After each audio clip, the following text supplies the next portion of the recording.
Hello, and welcome to the Mystic Chat.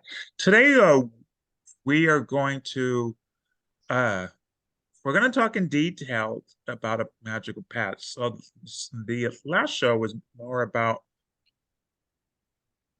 the different opportunities, and then so today we're going to talk about exactly what path is going to do what and things like that. So let me introduce to myself. My name is Chris Allen. I am a minister for the Fellowship of the Phoenix. I'm a published author, blah, blah, blah, and all that stuff. And Laura, why don't you introduce yourself? I guess I'm gonna say the blah blah blah too. Like, I'm just blah blah It's fine, blah. yeah. And all that. My name is Laura Gonzalez. I'm a priestess of the goddess and a minister with Circle Sanctuary. I practice native indigenous philosophy. I'm a witch for hire, pew, pew. A tarot reader and a teacher, and blah blah blah. And I do this podcast, and I do another podcast, and I do lots of work. Um, about books and podcasts, and I love it. And I'm also a teacher. And Aaron is cracking up. I'm gonna keep talking so you don't get to introduce yourself. No, no, no, that's not true. Here's Aaron. And I'm Predator Aaron. I am a mentor with the Fellowship of the Phoenix. I practice traditional witchcraft and ceremonial magic. I'm the curator of Storybook Witchcraft and host of the Storybook podcast, Sacred Lore of Witchcraft. And like Laura, I like books and I like witchcraft. And I'm a magician on the street right now. I'm your correspondent on the street. What does that even mean? Magician Look on at my the street? background. Oh, you mean Sesame Street? Wait, you're a magician on Sesame Street. I want to do that show. That sounds like a fun show. All right, so today we're gonna talk about the different paths of witchcraft, of magic, and things like that. So when you guys hear, or I should say, when you guys are thinking about the different paths of witchcraft, what's the first thing you think of? Like what pops in your head? Like, oh my God, you have to do this and this and this and this. Well, as one of the many people that started this path 15 years ago, this particular path that I am on right now, it makes me think about the traditional Wicca, right? The traditions, Garnerian, Alexandrian, Sax Wicca, and because those were the first paths that I learned about in the United States. Of course, I come from a school of Mexican folk magic and indigenous stuff that is all mixed up with Catholicism. And so when I think about paths, that's what I think about, like the different ways of being pagan. And then I later learn about Nordic and the goddess traditions and all that. But yeah, that would be the answer. What about you, Aaron? I just feel like I don't want to be labeled and I don't want to be withheld by any labels. Oh my God. I'm sorry. I'm in rare form today. I'm sorry. It's the heat. It is. It is. My first thought was on deity, actually, and how so many practices differ because they've been influenced by various cultures and ultimately by what deities the tradition or the solitary witch is working with. And so I'm actually thinking of it sort of like a top-down variations in path that way. It's interesting. So when I first uh when I first became a witch back in 1992, I got the exact same thing as everyone else, and I had to have big blue witchcraft book by frame in Brooklyn. And I remember it said the complete book of witchcraft. And the thing is, um, yeah, was kind of the big joke is it's a complete book of witchcraft, and it wasn't even remotely kind of even like all that thorough. Um, I think for a beginner, I think it's fine. But it basically gave some history. It gave some, some candle spells, some puppet spells, things like that, some rituals, the Sabbaths, and that was it. But as we progress, further down the rabbit hole, we learn that, wow, witchcraft is herbs. It's a spirit conjuration. It's healing. It's it's the gods. It's the elves. It's the fairies. It's the trees. It's all these things. And I think it can become overwhelming sometimes. And then on top of it, to confuse you even more, um, and I think we talked about this the last show. There's this rebranding of the term witch because in this in the 17th century, if you were an herbal healer, you didn't call yourself a witch. Mm-hmm. You just didn't do it. But now people find power in that term, so it's even more confusing. You know, What Should we? are some, you brought up like so many different activities and aspects that can be considered witchcraft. What do we think are some of the core practices or 101 practices? Like what should people be familiar with first? Um, I don't. I think that be a you can be a pagan without being a witch. Of You can course. be a witch without being a pagan, or you can be a pagan witch. First of all, that being said, I think it's for me, it's working with the energies of the earth and the stars. It is in some way, shape, or form working with some type of spirit. Um, and it's also changing things like changing things with energy, so like spells and things like that. Um, I would also say ancestors, but a lot of witches don't do ancestor work, so it's hard to say. Right. What do you think, Laura? I think, um, by definition, well, for me, is nature. Mm, Like you say, in the stars and the earth and the various creatures and everything that is creation. And it's funny because when you see the stars, I always think about looking up, right? And I'm such a earth witch, and I a lot of the times forget to look up. I'm usually just looking down at the earth.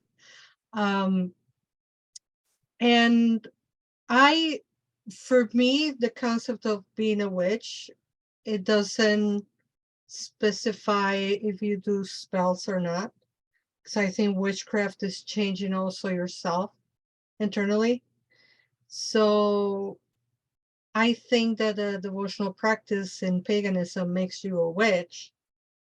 But who am I to say who is a witch and who's not? Because I know a lot of people who are pagans and who said, but I'm not a witch. I don't cast spells and I don't do rituals. I just worship the old gods and that's that. And then, like with everything, respect is the first thing. And if somebody doesn't identify as witch, then they're not a witch. But to me, if you're doing the internal work, or like some people say, it's just spicy psychology, I'm fine with that.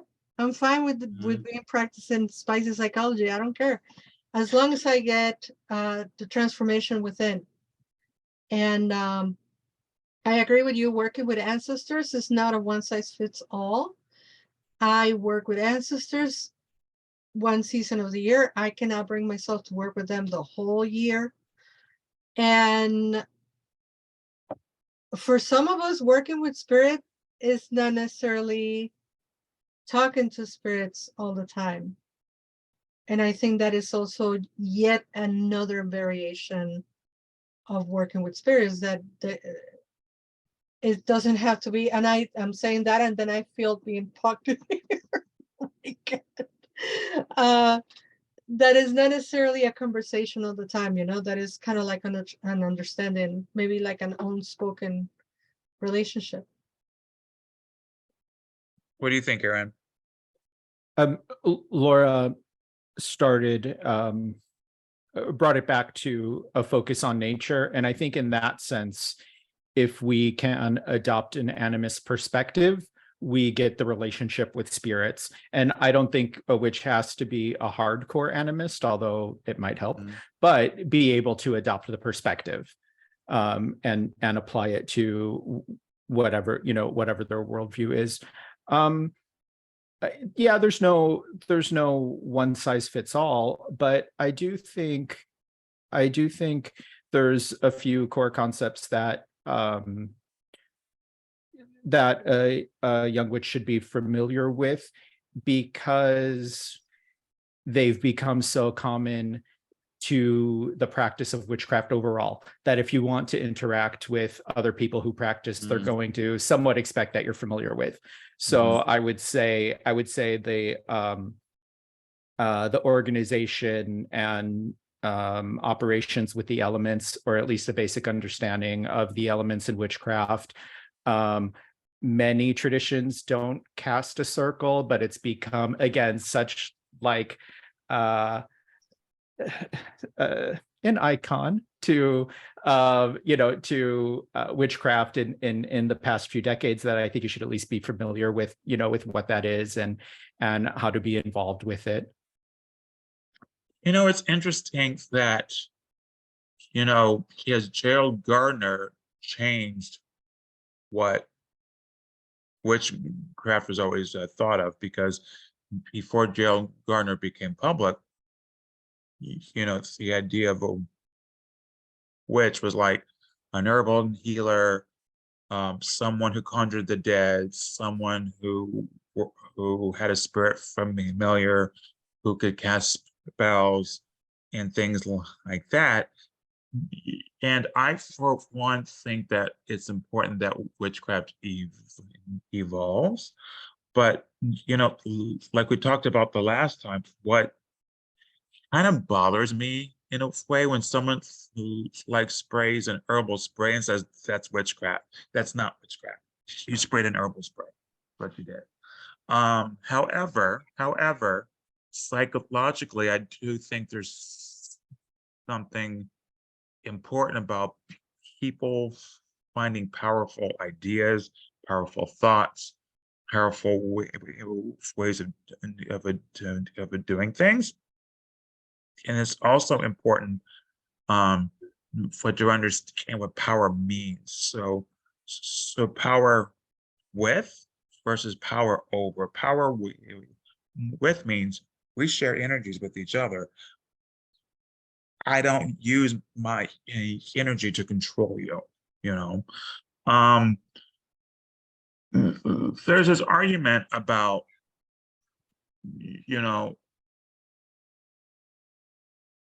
if someone says, oh, like, for example, this annoys me too. I heard the term Reiki witch. And I'm a Reiki master teacher. I think it's powerful. I think it's great. I teach it. I love it. I adore it. But I don't want to call it lion a zebra. If that makes sense. So I'm wondering what you guys think about where witchcraft is going, the term, what it means, because, like, for example, if I say, I know plenty of herbal healers who have taken lots of classes and in fact have a doctorate in it, and to call them a witch they're not insulted. That just doesn't feel right to them. And so how do we understand these different paths of what it means and why it's important, things like that? I think for me, the basis is case by case. Mm, Because like you say, if somebody sprays an herbal stuff and they say that's witchcraft, well, that's not to Chris Allen. mm, The kind of witchcraft that Chris Allen does is X, Y, and Z. But for a person that is just starting, that is just getting into things, that are trying to change, affect some change on their environment, by definition, right? That will be witchcraft. And in my opinion, who are we to say? Does it irritate me sometimes when people say, I'm a tarot reader, because they grab a tarot this morning and they are going to start charging an arm and a leg for a tarot reader? Yeah, it irritates me because I have 30 some years of experience as a tarot reader. So I'm like, no, you're not. So I get what you're saying. But at the same time, folks are not all at the same level. None of us are at the same level. For example, there are certain practices that I'm not good at it, that I'm not interested in, and that I don't do it. So does that disqualify me as a witch? I don't know. Maybe on somebody's eyes, I'm not a witch because I don't practice certain things. But I know I practice what I like. And to me, I know I'm going to sound like a broken record, but it's about empowering yourself mm. and knowing yourself and connecting with yourself. When I told my mother that I was going to renounce Catholicism once and forever and that I was going to be a Wiccan, and that was 15 years ago, and first she didn't want to hear anything. And then she says, why you're not doing what I taught you? And I'm like, Mom, you were doing spells all the time. Like, what are you talking about? And then the next day she called me and she said, as long as it makes you a better person, do whatever you will. And that really stuck with me. And I think witchcraft and the practice of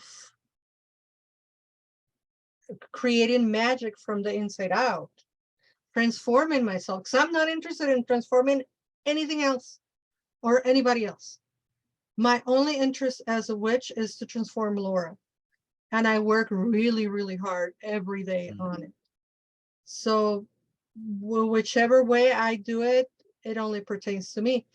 I suffer a lot when I was just starting and everybody was disqualifying my practice. You know, you don't mix this with that, and you're not a witch. And I was told left and right a million times that I was not a witch.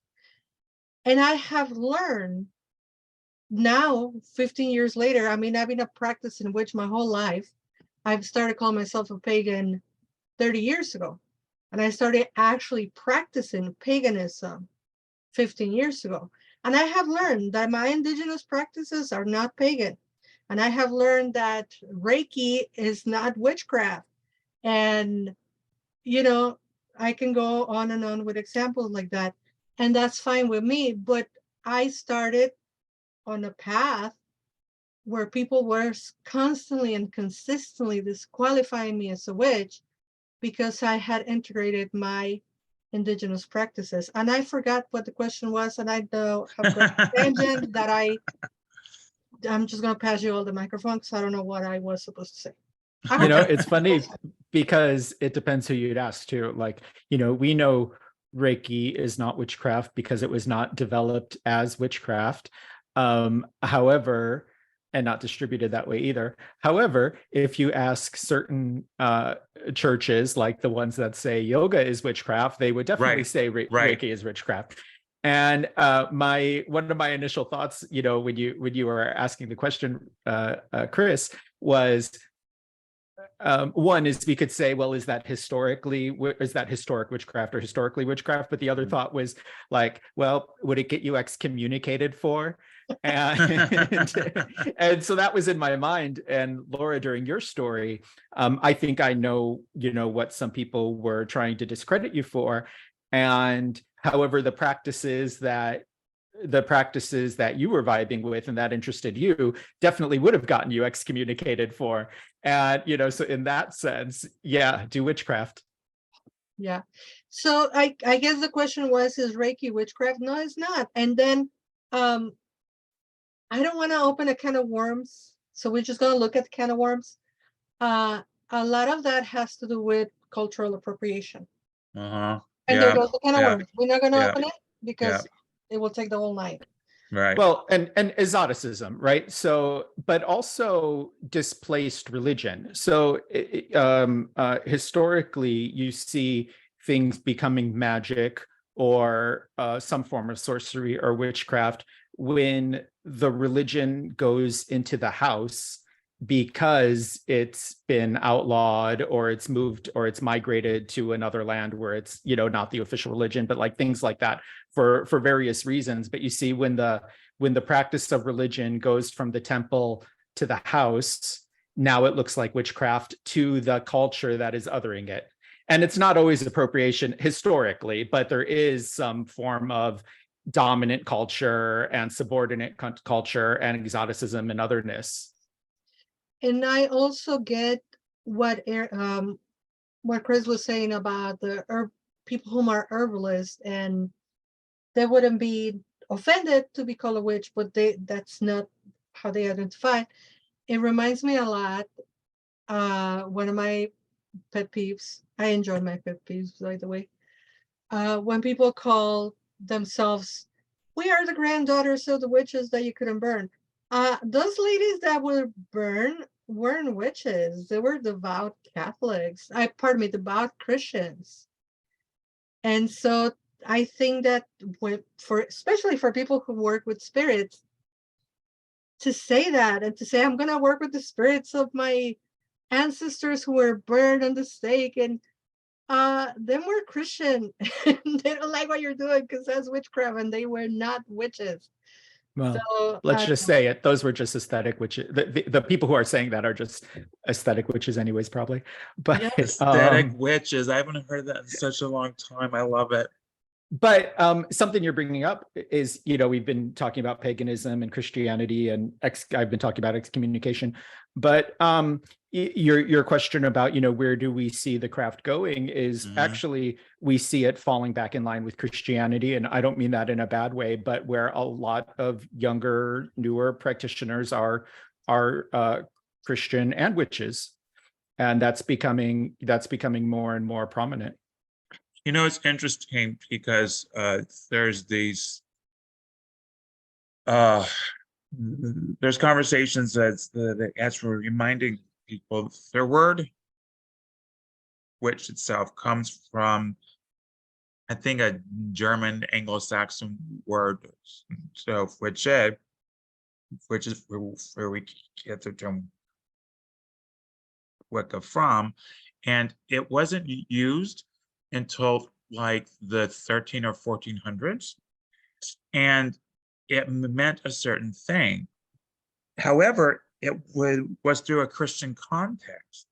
So because they said, oh, I mean, even in traditional witchcraft, a lot of the groups they follow,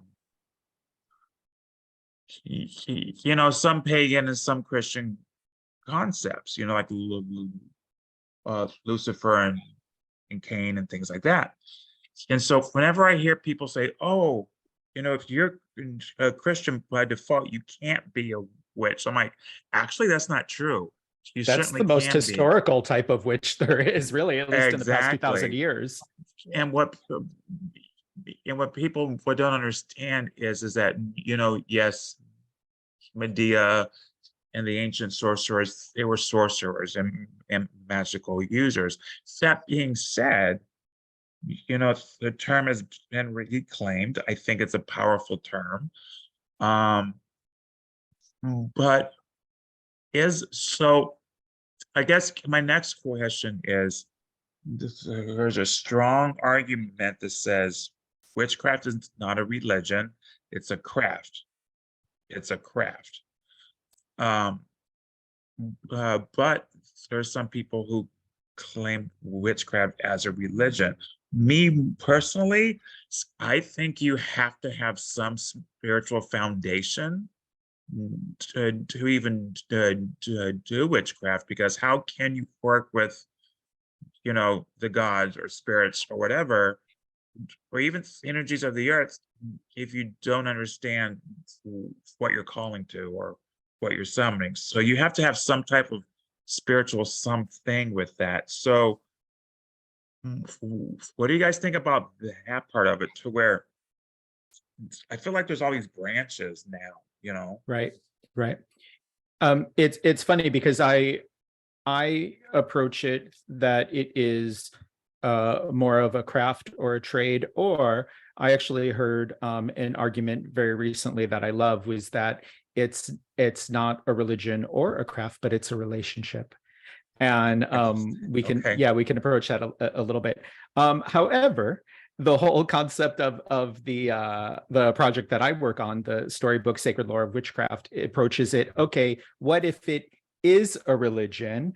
And if there is a religion, there should be a sacred body of text, whether it's oral or written, and there should be a foundational ritual. And so we're coming at it as what if a fairy tale or another or other works, mostly of fiction, carry traces of what those foundational wisdoms were, and they've been diluted and corrupted and various things throughout time. But if they did exist in there, what could we pull out? And it's not an original concept. It goes all the way back to like James Fraser and the Golden Bow. But where I'm getting at is I actually don't necessarily think it's a religion, but I think it's fascinating to look at through that lens and imagine what it could be. And it gives you like a palette to create beautiful ritual, beautiful art out of. For myself, I'm pagan. I am pagan. However, I'm also a constructivist. Do you know what a constructivist is? A No, explain. constructivist? In theology, a constructivist. So let me back up. A dualist means that, when people say all religions are an umbrella to God, that's a dualist. They say, I see the similarities of my religion and your religion. Like, there's a savior, there's a heavenly God, whatever. A constructivist says, I feel an energy and I'm going to interpret it the best I can. And so, like, for example, a lot of indigenous cultures are very constructivist. So there is no God per se, but there is a higher consciousness, like in Lakota, there's no deities whatsoever, but there's animal spirits. So they created their own spirituality based on their experiences, dreams, culture, and ideas. That being said, a modern day self-proclaimed witch can certainly say, oh, I'm a constructivist too, and I'm going to create my own religion based on my modern culture, dreams, mythology, and things that I know, storytelling, So it's interesting how I'm a Gemini. I go back and forth, and I can see all the things. I see all the things. And so, but I'd like to argue both sides, because I think both sides, or all the sides, have interesting thoughts and ideas. So, I don't know. What do you think, Laura? I know people, case in point, we were just talking about the Maliway brothers. And I know I hate like those guys. They're the worst guys I've ever met in my life. I hate them. They're the worst. I'm just kidding. They're my besties. I know they're your besties. I known Blake Malloway for about 10 years now. And when we met, I was in a group that was religious. It was a elemental Wiccan group, and it was heavily religious. And I remember Blake saying, like, yeah, I like the craft, but I don't like the religious aspect of it, blah, blah. And since I known him, I mean, this person has never flip-flopped, you know, he has always been like, to me is the craft, and it has nothing to do with religion, but he does work with spirits a lot, and the spirits of the land and the spirits of ancestors and I mean, he wrote a book about bringing your spirit into the skull. So like, he does work a lot with spirits, but they don't see the religion, the religious aspect of it.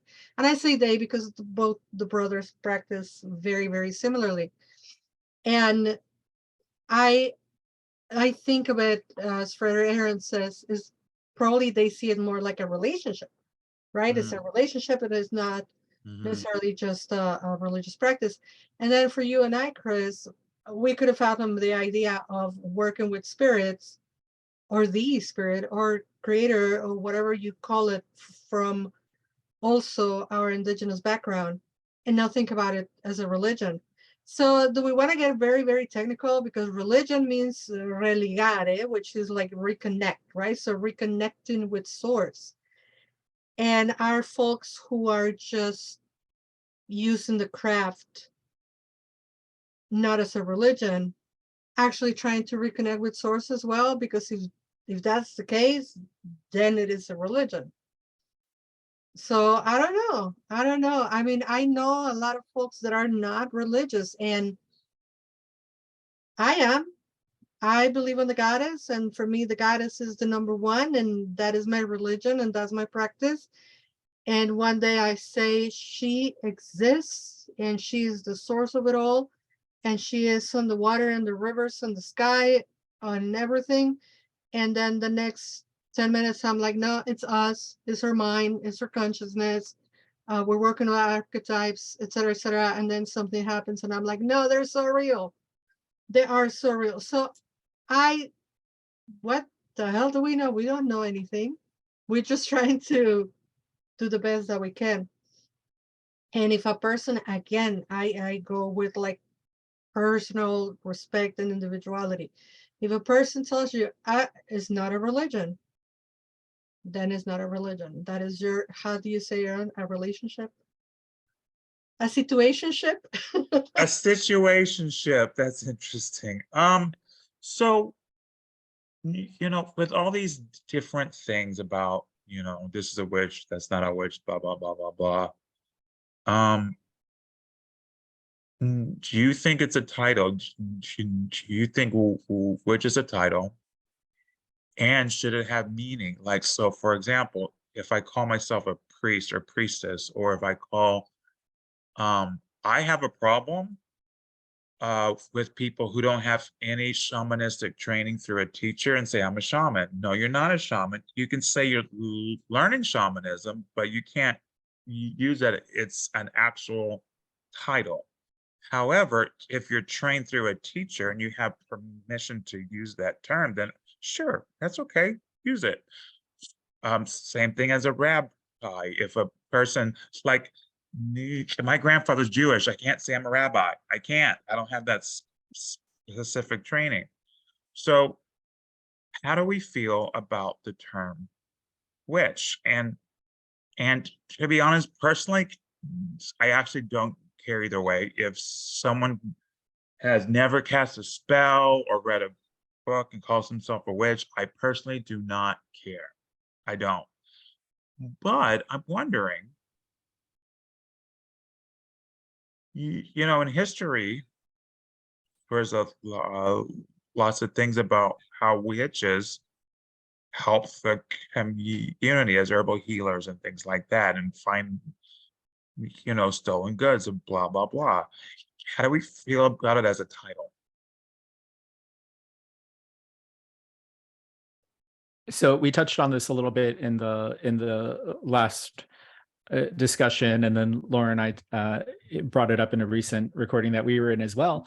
And it's funny to me because for me, the witch is very much a image of the other, usually or often ostracized from the community. And of course, they do go to her for help, but not necessarily for the well-being of the whole community.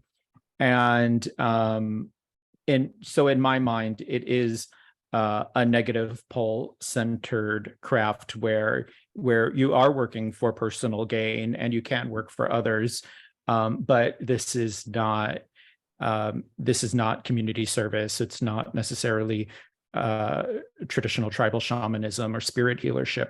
However, pretty much everybody I've talked to has a disagreeing opinion, where their role, as they do see their role of a witch as being a community healer and someone who's giving service to others.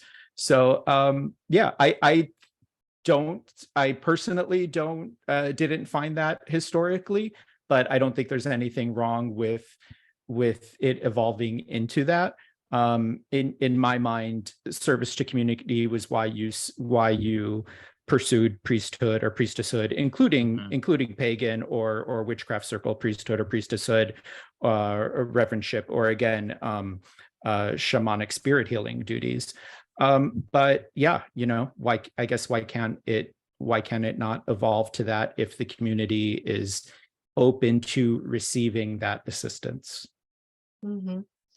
I will say what I said on the last show. It was Shana Knight who told me, witch is a work title, and that really stuck with me. It's working for yourself first, again, with the broken record.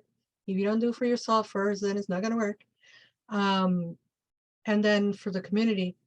And of course, it goes by seasons, kind of, like every time we go through a period of oppression, you have the rebellion of the witches rising. And of course, after 2016, we have everybody on their cousin saying I'm a witch because they were trying to fight the power. They were trying to fight the oppressor. So now we have 8 years or however many years later, we have a lot of people who stuck with it and who have studied and have gone above and beyond and actually making a practice, religious or otherwise, of service. And then you have a lot of people who came in for the cosplay and they're still cosplaying and they're not doing witchcraft as a religion or a service. I think it regulates itself naturally. How so? I'm curious. The cosplaying? The regulates, like, how does it regulate itself? What does that look like? I think it is kind of like when the craft came out. For us, people my age, when the movie The Craft came out, everybody was like, oh, and it was so interesting. And then I see Joan laughing, like, yeah, you watch it too, I guess. It was so interesting, it was so empowering. It was so like, oh yeah, let's do the thing. And then people either grow into it because they grow into their own power or grow out of it and they go back to whatever religion they grew up with or a different religion that better suits their spiritual needs. And it takes people who are there for the cool factor out, because once you first get blinded by the coolness of it, The glamour. Yeah, the glamour. And then afterwards, when you start learning, like, oh shit, it's a lot of work and it's a lot of self-work, it's a lot of shadow work, and oh, am I supposed to serve the community? Like, what does that look like? And am I able to do that? Or am I going to be servicing the spirits? Or am I going to be working with ancestors? And then some people are like, you know what? No, let me just go back to be Catholic and do my calisthenics at the service maybe once a month and for Christmas, and then that's it, because it's comfort, right? And for some, it's comfort, as in going back to the comfort of what they grew up with. So I believe that this explosion of witchcraft that happens every so often self-regulates. That's what I meant. And I am not explaining it correctly. The one that actually explains is very, very good is Heather Green, who wrote a book about the movies and the craft. So yeah. I lost my train of thought. I had something and I just We lost know, it. I mean, magic can be very boring, and magic training I can be don't very think so. boring. I mean, it can be very fun, but if you're not delving into it seriously, then there's not results. And yeah, I could see people giving up, and not necessarily going back to Catholicism, but maybe blanket materialism, or whatever the next fad is, you know. So just fad hopping. And wondering if we're supposed to service our community. Which community? Cute. You know, a different path that's some people say is controversial. I actually don't see the controversy at all. It's satanic witchcraft or Luciferian witchcraft, because that's Christian witchcraft. You know, the tenets of Satanism are actually pretty cool. It's like, don't lie, but instead of, you know, worshiping God, and it says understand the self.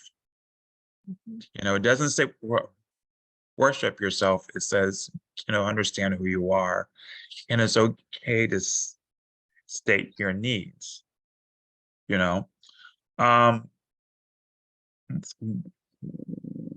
what are your views about the Luciferian path or the satanic path? I don't. It's funny because those characters are so blended, but I don't consider them the same being. And Luciferian, I associate a lot with the Greco-Prometheus, which I think is Yeah, a me great, too. you know, which I actually think is a great archetype for an ideal for the witch. So yeah, I'm all about that. Do you think that, or do you guys think that it hurts us in any way? Like, for example, when people say, see, I told you they were evil, I told you witches were bad. Do you think it I'm harms gonna us in any say way?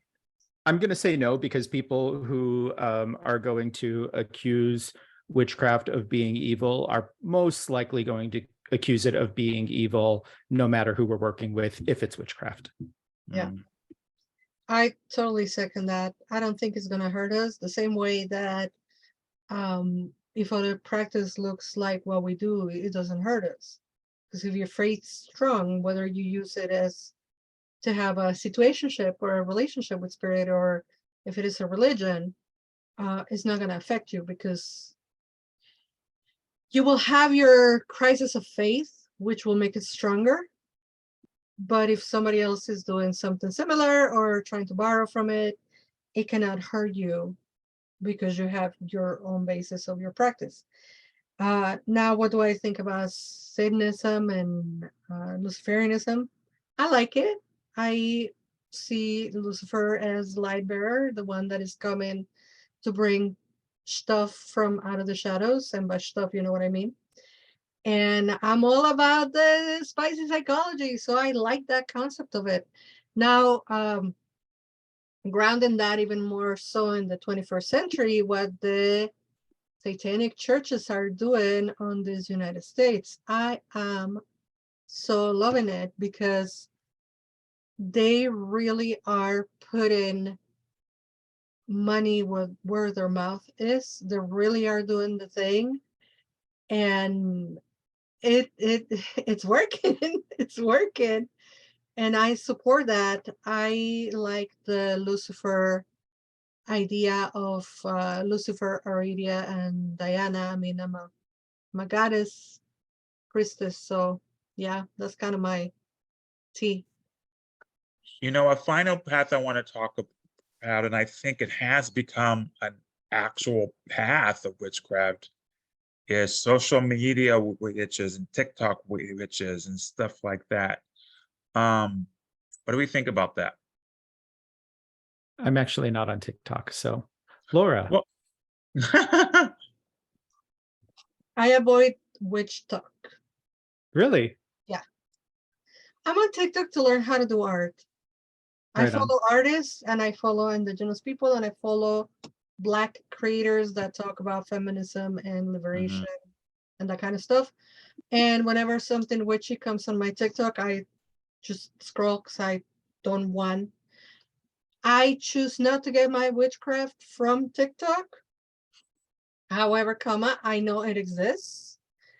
And I know there's a lot of authors and a lot of people that are putting out good work on the pagan community whom are on TikTok. And they have to because, you know, you have to self-promote and it's ridiculous now if you don't self-promote everywhere. I know. I believe, going back with my little theory of the self-regulation, I believe that we all have to start somewhere. And for a lot of people, that somewhere is TikTok. And I believe that a lot of them will continue and further their education and practice, and they will make mistakes like we all do. And some of them will be like, oh yeah, it was nice while it lasted, my emo era, and then go back to whatever. My emo era. I know of a tradition of witchcraft that got started because they were passing out flyers outside of a Harry Potter movie. Wow. And I can tell you, I grew up again with the native, indigenous, magic, whatever. And when I immigrated to the United States, I was too busy surviving. So I was not taking care of my spiritual practice. And what brought me back to paganism, and I am not ashamed to say it in any way, shape, or form, it was the Da Vinci Code. I read that book in like 3 days, and it reminded me of my long, long, loving relationship with paganism. Whether you believe the book is trash or treasure, I don't care. To me, it was a treasure, and it brought me back into my pagan path, and I love it. So, you know, everybody starts somewhere, and if that somewhere is TikTok, there's What good, could be there has to be good stuff out what there. could be cool about TikTok, because how the possibility for something very short to go viral, I would say less with worrying about, you know, the specific witch's fame or something like that. But if it was experimented with for potency of a charm or a chant or, you know, basically a spellcraft, and how the possibilities for that spell to pick up virality and therefore virility, I think that's actually a great possibility. You know, it's interesting because it is entertaining, and I look at it as entertainment, you know, and my favorites, you know, I'm promoting a brand new book and everything. And so I love the ones that are pretty and they show the cauldron and the candle and the incense. I just think it's cool. Did I learn anything?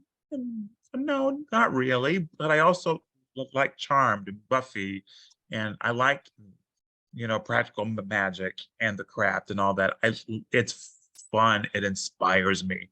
So my hope with TikTok stuff, um, is it inspires people. It inspires people to read, to learn, to watch videos like this, to go to the pagan meetups or the witch meetups, and you know, because some people are just naturally good at creating arts and have a witch theme. I'm learning about it only because I have to for self-promotion, which that's a whole other conversation about self-promotion. My God. Um, But Anyway, that is what I was saying, you know, it's a gateway for a lot of people. yeah, Then it will self-regulate. yeah. Those who are really interested and inspired and look beyond the pretty little flowers in the cauldron and all of that, and they start looking at like, oh, so where does this power come from? I remember it was probably like a year ago that there was this controversy because the TikTok witches were cursing the moon. Yes. I forgot about that. And it's like, you know, this generation of immediate consumption of social connectedness, they have done so many things that are really, really good.